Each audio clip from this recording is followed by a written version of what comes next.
भीगा है समा, ऐसे में हूँ तू कहाँ, मेरा दिल ये पुकारे आजा।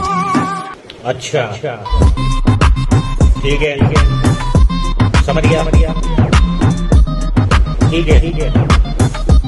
सो हेलो एवरीवन, कैसे हैं आप सभी लोग। तो आई होप सभी लोग बढ़िया होंगे। घर बैठे मस्त में आप लोग अपने प्रिपरेशन कर रहे होते। जैसे कि आप सभी लोग जानते हो हमारी चल रही है रिवीजन सीरीज, और इस रिवीजन सीरीज में हम लोग कवर अप करने वाले हैं अब चैप्टर नंबर 6 को, जिसका नाम है टेस्ट एंड मेजरमेंट। तो इसको हम लोग प्यारे तरीके से समझेंगे। ये एक रिवीजन सीरीज है। अगर आपको डिटेल में लेक्चर देखना है तो आई बटन पे आप लोग को लेक्चर मिल गया होगा। तो चलिए भाई, क्या पढ़ने वाले, तो ये सारा कंटेंट हम लोग पढ़ने वाले जो न्यू सिलेबस के अकॉर्डिंग रहने वाला। देखकर लग रहा है बहुत सारा नहीं है भाई, थोड़ा सा ही। तो आगे बढ़ने से पहले इंस्टा में जरूर फॉलो अप करें। जो भी क्लास की अच्छी क्लिप लगती है आप लोग उसको टैग कर सकते हो मुझे इंस्टा पे, मैं आपको शाउट आउट जरूर दूंगा। साथ ही साथ टेलीग्राम पे जरूर ज्वाइन कर लेना।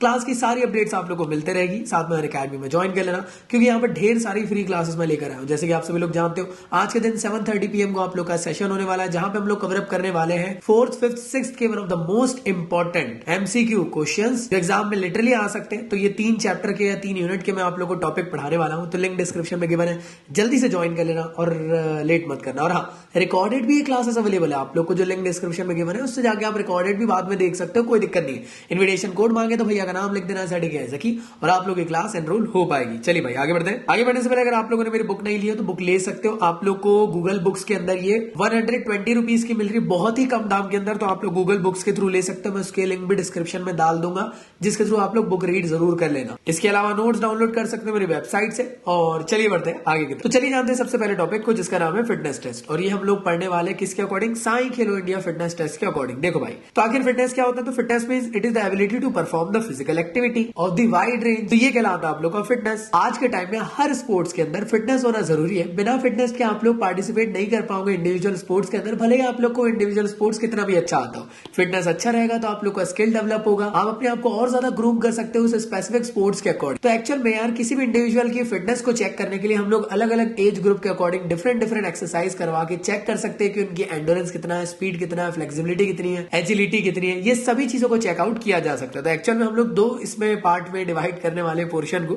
सबसे पहले देखेंगे एज ग्रुप जो 5 साल से 8 साल के बच्चे, जो मैं कह सकता हूँ क्लास 1st से लेकर 3rd में पढ़ते हैं। और अगला देखने वाले 9 साल से 18 साल के बच्चे, जो कि 4th से 12th के बच्चे रहते हैं। सबसे पहले हम लोग बात करने वाले 5 से 8 साल के बच्चों की, जो कि क्लास 1st से लेकर 3rd तक के होते हैं। एक्चुअल में इस टाइम पे हम लोग यार उन बच्चों का फंडामेंटल मूवमेंट स्किल को जानने की कोशिश करते हैं। तो एक्चुअली इसके अंदर हम लोग कुछ डिफरेंट टाइप के हम लोग टेस्ट पढ़ने वाले, जो इन बच्चों के क्राइटेरिया के अकॉर्डिंग रहेंगे। तो सबसे पहले देखेंगे BMI। तो BMI क्या होता है, बॉडी मास इंडेक्स। तो BMI के अकॉर्डिंग आप लोग क्या कर सकते हो, देखो यार किसी भी इंडिविजुअल की हाइट वेट आप लोग कैलकुलेट कर लो, और उसके बाद आप लोग को ये जो फॉर्मूला है ना, वेट अपॉन हाइट का स्क्वायर, इसके थ्रू आप लोग किसी भी इंडिविजुअल का बॉडी मास इंडेक्स निकाल सकते हो। पता कर सकते हो कि कौन हेल्दी वेट की कैटेगरी के अंदर है, कौन ओवरवेट की कैटेगरी के अंदर है, कौन ओबेसिटी कैटेगरी के अंदर है, कौन अंडरवेट की कैटेगरी के अंदर है। तो इसके थ्रू हम लोग चेक कर सकते हैं। इक्विपमेंट कुछ खास नहीं लगते ऐसे। बेसिकली आप लोग को एक सरफेस चाहिए, वेट मशीन चाहिए, टेप चाहिए जिसके थ्रू आप लोग हाइट को मेजर कर सको, और स्पेशली वैसी वाली टेप चाहिए जो वॉल पे रहती है ना, देखे होंगे आप लोगों ने स्कूल में। इसके बाद आप लोग को यार जो भी आप लोग का BMI स्कोर आएगा उसको आपको चेक करना है यहाँ पे। आप लोग 18.5 से लेकर 24.9 के बीच में लाया करते हो, नॉर्मल वेट में हो, या फिर उससे ज्यादा हो तो ओवर वेट में 29.9 से ज्यादा आएगा तो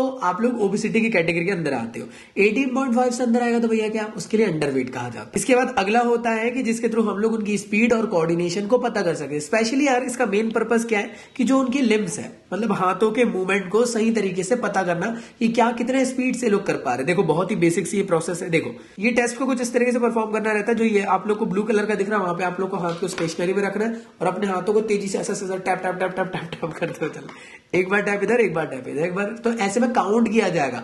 जो ज्यादा तेजी से कर पाएगा माना जाएगा कि भाई इसकी स्पीड अच्छी है, कोऑर्डिनेशन अच्छी है, सेम टू सेम। फिर दूसरे हाथ को रखना है, फिर ऐसे टैपिंग करते हुए चलना है। तो पर्पस क्या है बेसिकली यार, उनकी स्पीड और लिम्स की कोऑर्डिनेशन को पता करना। इक्विपमेंट क्या लगता है, एक टेबल लगता है, 2 येलो डिस्क लगती है जो दिख रही है आप लोग को, और एक रेक्टेंगुलर शेप वाला स्ट्रक्चर दिख रहा है आप लोग को, ये लगता है, और स्टॉप वॉच लगती है कि भाई पता कर सके। प्रोसीजर मेरे ख्याल से आप लोग को समझ में आ गई। याद रखिएगा एक फुल साइकिल के हिसाब से 25 बार और 50 बार टैप करते हुए चलना है। जो जितने जल्दी कर पाएगा माना जाएगा कि उसकी स्पीड ज्यादा है। अगला टेस्ट होता है जो बैलेंस को पता करने के लिए। बैलेंस मतलब पैरों के बैलेंस को ही होगा ना। तो पर्पस क्या होता है फ्लेमिंगो बैलेंस टेस्ट का, कि आप उनकी लेग्स की मसल्स को पता कर पाओ कि उनकी एक्चुअल में बैलेंस एबिलिटी है कि नहीं। तो उनको ना सिंगल पैर में इस तरीके से खड़ा करवा के रखा जाएगा लगभग 60 सेकंड के लिए, और उसके बीच में चेक करते जाना पड़ेगा कि कितने बार वो गिर रहे हैं या डिसबैलेंस हो रहे हैं। अगर वो स्टार्टिंग के 30 सेकंड के अंदर 15 बार गिर गए तो डिस्क्वालीफाई हो जाएंगे। क्लियर दोस्त, कौन से इक्विपमेंट लगते हैं? कुछ भी नहीं, एक नॉन स्लिपरी सा सरफेस चाहिए, स्टॉप वॉच चाहिए, बस खत्म कहानी। तो ये जो 3 टेस्ट हम लोगों ने पढ़े ये यार क्लास 1 से 3rd के लोगों के लिए थे। अब बात कर लेते हैं जो 4th क्लास से लेकर 12th के लिए, या फिर मैं बात कर सकता हूँ 9 से 18 ईयर के होते हैं। यहाँ पे डिफरेंट एक्टिविटीज करवाने वाले। अगला होता है स्पीड। अगर आपको उनकी स्पीड पता करना है तो उसके लिए आप लोगों को 50 मीटर स्टैंडिंग स्टार्ट टेस्ट करवाना पड़ेगा। इसका पर्पज ये है कि स्पीड पता किया जा सके। तो इक्विपमेंट में आप लोग को एक मार्क्ड ट्रैक लगता है, स्टॉप वॉच लगता है। मतलब क्या कि एक 50 मीटर का आप लोग का ट्रैक रहेगा, उसमें जितना तेजी से भाग सकते हो उतना तेजी से भागना है। टाइम मेजर किया जाएगा और उसके अकॉर्डिंग देखा जाएगा कि कौन कितने तेजी से भागा, और कुछ भी नहीं, एक किस्म की रेस है। और जो ज्यादा तेज भाग लिया मान लिया जाएगा कि भाई इसके अंदर स्पीड की एबिलिटी ज्यादा है। अगला होता है 600 मीटर रन या वॉक। तो इसका पर्पज है कि आप लोग की बॉडी के अंदर एंडोरेंस की कैपेबिलिटी कितनी है, मतलब सहनशीलता, कितने लंबे वक्त तक आप टिके रह सकते हो। तो 600 मीटर का ट्रैक रहता है जिसमें आप लोग को धीरे धीरे अपना एक पेस मेंटेन करते हुए 600 मीटर कवर करना रहता है। जिसकी कार्डियो रेस्पिरेटरी सिस्टम अच्छा है डेफिनेटली वो 600 मीटर कवर अप कर पाएगा। जिस टाइम के अंदर कवर अप कर लिया उसको यहाँ पे मेजर करके रिकॉर्ड कर लिया जाएगा और इसके थ्रू तुम्हारा एंडोरेंस पता चल सकता है। इसके बाद होता है सिट एंड रीच टेस्ट। एक सिट एंड रीच बॉक्स होता है, इस तरीके से पैरों को सीधे टिकाना रहता है और जितना ज्यादा हाथों को आगे लेकर आ सकते हो उतना ज्यादा आना। यहाँ पे एक स्केल लगी है और मेजरिंग कर ली जाएगी। इससे माना जाएगा कि जितना ज्यादा हाथ आगे तक जा पा रहा है उतनी ज्यादा इनके हिप और बैक की, लोअर बैक की फ्लेक्सिबिलिटी है। क्लियर दोस्तों, ये विंड डीजल नहीं है। तो पर्पस क्या होता है? फ्लेक्सिबिलिटी हिप रीजन की, बैक और हैमस्ट्रिंग की पता करना। क्या इक्विपमेंट लगता है? सिट एंड रीच बेंच लगता है और कुछ भी नहीं है, सेम प्रोसीजर यही है। इसका पर्पस ये है कि एब्डोमिनल मसल की स्ट्रेंथ और एंडोरेंस को पता करना।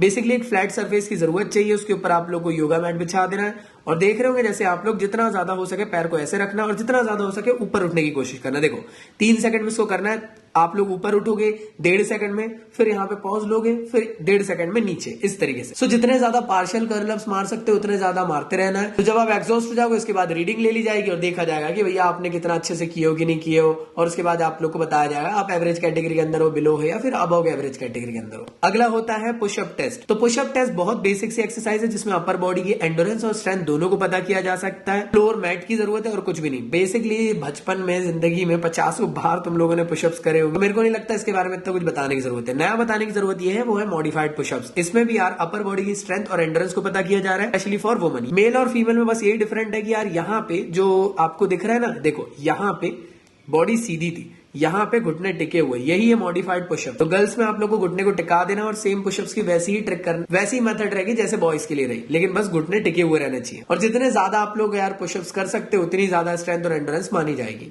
यहाँ पे एक इक्विपमेंट गलत लिखा हुआ है, वो फ्लैट सरफेस ही रहेगा। अगला होता है बेसल मेटाबॉलिक रेट, जिसको हम लोग बीएमआर कहते हैं। तो आखिर ये बीएमआर होता क्या है? बीएमआर का मतलब ये कि आप लोग की बॉडी के अंदर कितनी कैलोरीज की जरूरत है जिसके थ्रू आप लोग की डेली लाइफ सस्टेन हो सके। मतलब आपके हार्ट, लंग्स और बाकी जो इंपॉर्टेंट पोर्शन है उनको वर्क करने के लिए कितने नंबर की कैलोरीज की जरूरत है। एक्चुअल में मैं बात करता हूँ 60 to 75% की जो डेली कैलोरी बर्न हो रही है एक्चुअल में इसी प्रोसेस के थ्रू होती है। आप लोग को जिंदा रखने के लिए जो स्पेसिफिक ऑर्गन्स वर्क कर रहे हैं वहीं पे आप लोग की मैक्सिमम बर्निंग हो जाती है कैलोरीज की। मान लो अगर आप लोग जिम जा रहे हो, रेगुलर एक्सरसाइज कर रहे हो, तो उस टाइम पे आप लोग की बॉडी के अंदर कहीं ना कहीं मैं कह सकता हूँ कि यार आप ज्यादा एक्सर्शन करा रहे हो, बॉडी यहाँ थक रही है, उसको मील की जरूरत है, कच्ची हाई, तो मैं कह सकता हूँ कि उनके लिए बीएमआर की वैल्यू बढ़ जाएगी। मतलब क्या, नंबर ऑफ कैलोरीज जो बॉडी नीड है, जितनी जरूरत है वो अब ज्यादा हो जाएगी डेफिनेटली। तो याद रखना अगर आप लोग लीन गेन कर रहे हो तो उस टाइम पे आप लोग को कहीं ना कहीं कैलोरी इनटेक या बीएमआर की वैल्यू बढ़ जाती है। तो बीएमआर मेरे ख्याल से क्लियर है। BMR basically number of calorie जो आपकी बॉडी को जरूरत है बेसिक नीड्स के लिए, वो आप लोग का बीएमआर होता है। बीएमआर का फॉर्मूला याद रख लेना, मैन और वुमन दोनों के लिए। अगला होता है रिकली एंड जॉन टेस्ट। ये ऐसे टेस्ट है जो सीनियर सिटीजन की फिटनेस को चेक करने के लिए किया जाता है। एक्चुअल में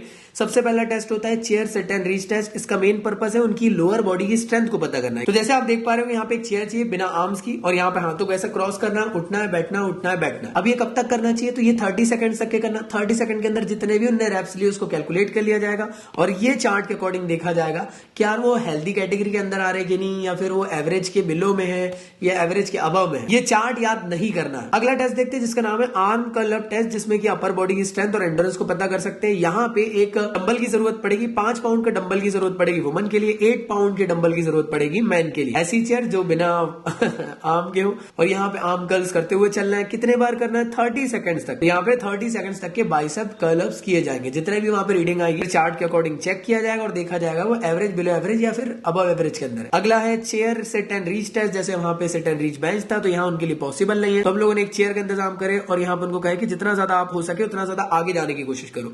जितना भी वहां तक के टच हो पाएंगे, उसके बाद हम लोग उसको स्केल से नाप लेंगे, जो भी रीडिंग निकल के आएगी तो हम लोग इससे मेजर करेंगे और चेक करेंगे क्या वो एवरेज, बिलो एवरेज या फिर अबव एवरेज के अंदर। इसके बाद अगर मैं बात करूं, अगला है बैक स्क्रैच टेस्ट। गोमुखासन याद है? तो यहाँ पे एक्चुअल में आप लोग उनकी शोल्डर और अपर बॉडी की फ्लेक्सिबिलिटी को पता कर रहे हो। एक्चुअल में देखो इस तरीके से इसको परफॉर्म किया जाता है, जितना ज्यादा वो लोग हाथ करीब ला पाएंगे उतनी अच्छी फ्लेक्सिबिलिटी है। और यार और उसको मेजर कर लिया जाएगा टेप से। टेप जितना ज्यादा लंबा, मतलब दूरी जितनी जाएगी कहीं ना कहीं फ्लेक्सिबिलिटी कम है, दूरी कम हो जाएगी तो फ्लेक्सिबिलिटी ज्यादा है, तो उसको मेजर किया जाएगा। इस चार्ट के अकॉर्डिंग देखा जाएगा एवरेज, बिलो एवरेज या फिर अबव एवरेज के अंदर है। इसके बाद अगला टेस्ट होता है 6 मिनट वॉक टेस्ट। इसके थ्रू उनकी एरोबिक एंडोरेंस को हम लोग पता कर सकते हैं, जो कि 20x5 यार्ड के अकॉर्डिंग रहता है। मतलब यहां से यहां तक के 20 यार्ड, फिर 5 यार्ड, फिर 20 यार्ड, फिर 5 यार्ड। यहां से शुरुआत होगी, यहां से 20 यार्ड चला जाएगा, यहां से 5 यार्ड, फिर 20 यार्ड, फिर 5 यार्ड। तो जो जितना ज्यादा maximum distance quickly cover up करेगा 6 मिनट के अंदर, उनकी उतनी ज्यादा एरोबिक कैपेबिलिटी मानी जाएगी। आई होप यहां तक क्लियर है। तो ये रहा आप लोग का पूरा चार्ट, जिसमें कि एवरेज, बिलो एवरेज और अबव एवरेज के अकॉर्डिंग आप एज को चेक करके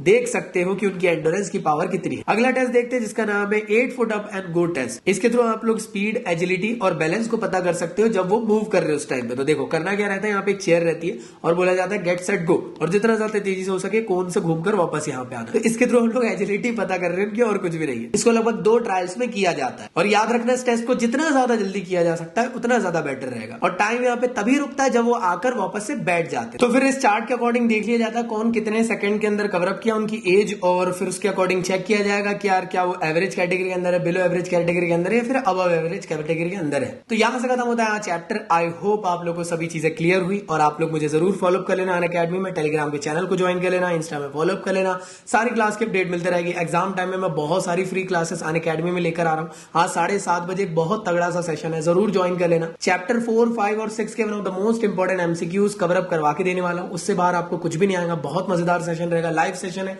उस सेशन को अगर आप चाहो तो बाद में रिकॉर्डेड भी देख सकते हो, जो लिंक डिस्क्रिप्शन में गिवन है उसी के थ्रू। तो सेकंड डे को आप लोग जल्दी से जाए, एनरोल कर ले, और फिर मिलते हैं हम लोग आज के इस धमाकेदार सेशन में।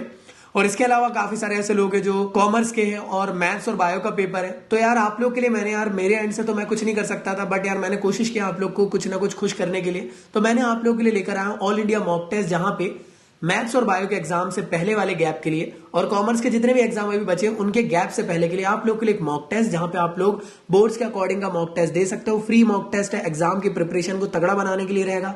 उसके अंदर सारे क्वेश्चन विद सॉल्यूशन अवेलेबल रहेंगे आप लोग को। टॉप एजुकेटर्स के थ्रू सभी क्वेश्चंस को डिजाइन करके दिया गया है, जिसके थ्रू आप लोग को पता चल पाएगा किस लेवल की तगड़ी प्रिपरेशन हो पाई है आप लोग की। और अगर इन्विटेशन कोड वहां मांगता है तो मेरा नाम ZDK डाल देना और आप लोग टेस्ट में ज्वाइन हो सकते हो। तो लिंक डिस्क्रिप्शन में गिवन है, जाइए और अपनी बाकी जो मेन सब्जेक्ट है कॉमर्स, मैथ्स और बायो, इनकी प्रिपरेशन करिए गैप्स के बीच में मॉक टेस्ट के साथ। तो लिंक डिस्क्रिप्शन में गिवन है। एंड करते हैं आज के इस वीडियो को। आई होप ये सेशंस आप लोग के लिए बेनिफिशियल रह रहे होंगे। तो मिलता हूं नेक्स्ट वीडियो में, जब तक के लिए गुड बाय। पढ़ाई करते रहो, सदा सक्सेस रहो मेरे स्टूडेंट्स। मेरी जान, बाय बाय।